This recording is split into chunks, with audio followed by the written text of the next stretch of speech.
Chaque vie possède un début, une évolution et une finalité.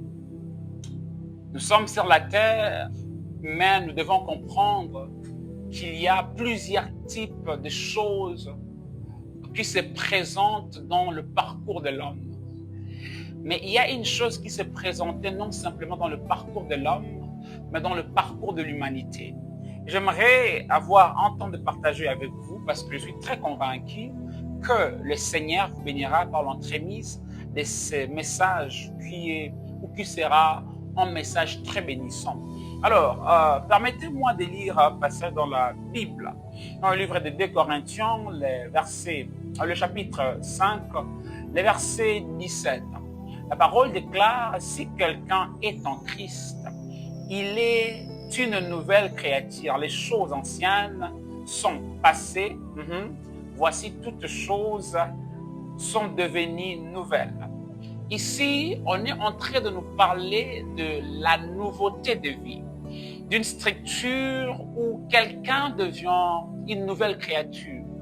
Et Romains se permet de dire que nous avions connu la mort avec Christ et si nous marchons dans une nouveauté de vie. Donc nous comprenons que la nouveauté de vie, c'est comme un déménagement de notre propre volonté, de nos propres vouloirs, de nos sentiments humains et nous nous accommodons avec la volonté parfaite de Dieu. Parce qu'il y a la volonté parfaite de Dieu et la volonté permissive de Dieu. Dans la volonté parfaite de Dieu, c'est que nous devons avoir la nouveauté de vie. Mais cette nouveauté de vie, ça dépend de l'appartenance que quelqu'un a envers Dieu. C'est une synchronisation avec Christ qui mène à la nouveauté de vie. Parce que cette nouveauté de vie nous amène à officier dans des fonctions qui ne sont pas simplement humaines, mais qui sont des fonctions aussi divines. Permettez que je puisse encore lire un passage dans ce même chapitre.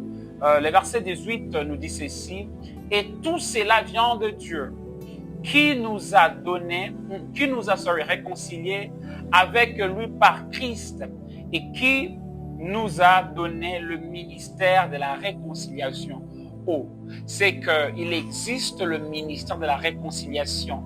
Et le langage proprement dit de ce ministère de la réconciliation, c'est le don de Christ. Dieu, dans son plan initial, il nous a créés afin de vivre avec nous en harmonie. Mais il s'avère que dans le jardin, on est déconnecté de lui. On est dissuadé de tout ce qu'il avait prévu pour nous. Et nous nous retrouvons dans une position où nous sommes dans une déconnexion qui ne permet pas que nous puissions être dans ce ministère de la réconciliation. Alors, il faut comprendre que le ministère veut dire simplement travail. Alors Dieu doit travailler pour nous ramener vers lui, afin de cohabiter, afin de lui appartenir. Et c'est là où il nous donne le don que moi j'appelle Christ. J'aime cette vérité qui dit Dieu a donné 2 dons à l'humanité et les 2 dons de Dieu nous a donné d'autres dons. C'est ainsi que le premier don de Dieu, c'est premièrement Jésus-Christ.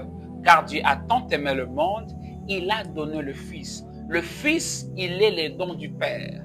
Mais le Fils nous a donné aussi des dons appelés le ministère.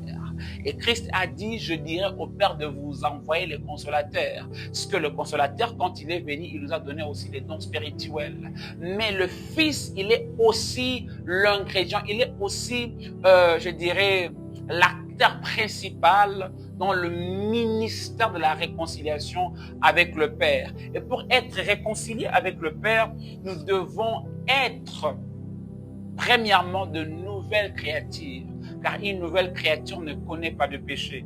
Mais j'aime le verset qui suit qui dit, car Dieu était en Christ, réconcilia, permettez un peu, je vois ici, Dieu était en Christ, réconcilia le monde avec lui-même.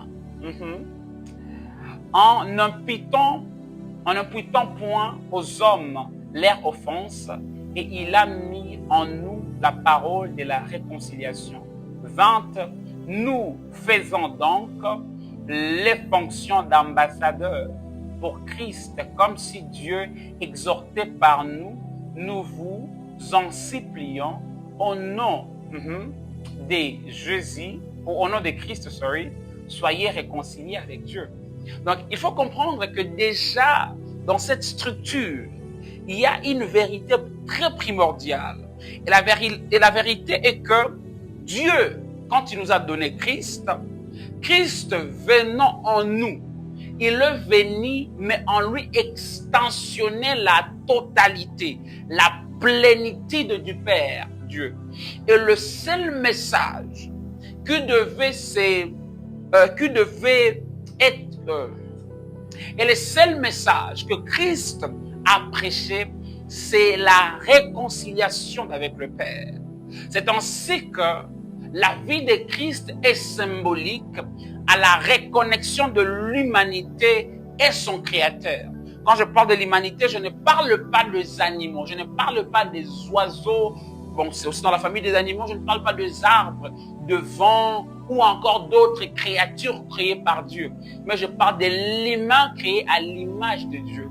Quand Christ est venu, en lui extensionnant le Père, parce qu'il est lui-même le Père. Il n'y a pas le Père, il n'y a pas le Fils au ciel. Il n'y a que le Père. Mais le Père, dans les temps, il a pris le corps du Fils. Pourquoi? Parce que le premier individu à avoir porté le corps a été appelé Fils de Dieu. Quand vous lirez Luc, le chapitre 3, les derniers versets, on est en train de parler de la généalogie de Christ et vous verrez combien on dit qu'Adam était fils de Dieu. Alors Christ portant le corps, selon la structure adamique, il doit aussi être appelé fils. Mais sortant du corps, il est lui-même le Père. Et Jean nous dit, au commencement était la parole, cette même parole était avec Dieu et cette parole était Dieu. Donc la présence de Christ sur la terre, c'était une visitation de Dieu dans un temps et pourtant il est lui-même éternel. Je peux dire comme ça, donc Christ dans les temps, ça permet à l'éternel de visiter les réalités temporelles.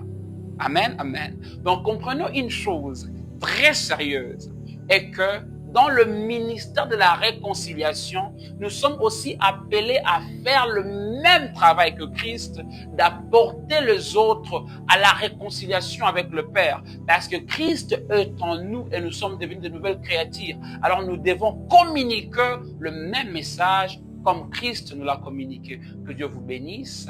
Merci beaucoup.